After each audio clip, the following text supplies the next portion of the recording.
Semifinal শেষ না হতেই চ্যাম্পিয়ন্স লিগের ফাইনাল নিয়ে শুরু হয়ে গেছে জল্পনা কল্পনা। ভেন্যু মিউনিক বলেই পিএসজির সম্ভাবনা বেশি। ওই ম্যাচের উপর নির্ভর করছে একাধিক ফুটবলারের ব্যালন ডিওর ভাগ্য।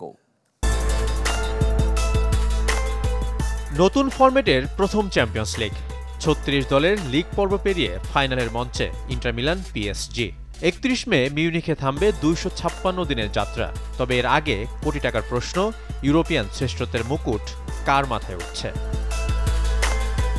আসলে টাকার অঙ্কে ৬০০ কোটির প্রশ্ন।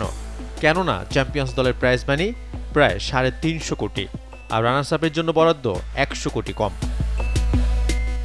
ফাইনাল মিউনিখে বলেই চ্যাম্পিয়ন হবে পিএসজি। কারো ভবিষ্যৎবাণী নয়, ইতিহাসের খেয়াল। এর আগে যে ৩ বার ফাইনাল হয়েছে এই শহরে প্রতিবার নতুন চ্যাম্পিয়ন পেয়েছে ইউরোপ। চেলসি, ডর্টমুন্ড ও মার্শেই সবাই তাদের প্রথম শিরোপা ঘরে তুলেছিল সেখানে। তবে ফুটবল বিশ্লেষকরা বিভক্ত।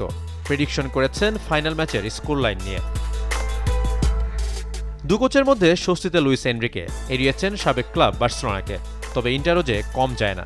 ৩ বছরে দ্বিতীয়বার ফাইনাল খেলবে সিমোনে ইনজাগির অধীনে, যদিও ইতালিয়ান ট্যাকটিশিয়ানের এখনও ছোঁয়া হয়নি সিলভার ট্রফি। যেই ট্রফি যার হবে, ব্যালন ডিওরের দৌড়ে এগিয়ে যাবে সেই ক্লাবের ফুটবলাররা।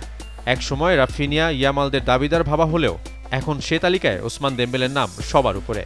প্যারিস সান-জার্মেই জার্সিতে মৌসুমে ৪৫ ম্যাচে ৩৩ গোলের সাথে আছে ১০ অ্যাসিস্ট। একটা জায়গায় দু দলের মিল, মৌসুমে ট্রেবল জয়ের সুযোগ। শাফায়েত মিদুল, চ্যানেল 24।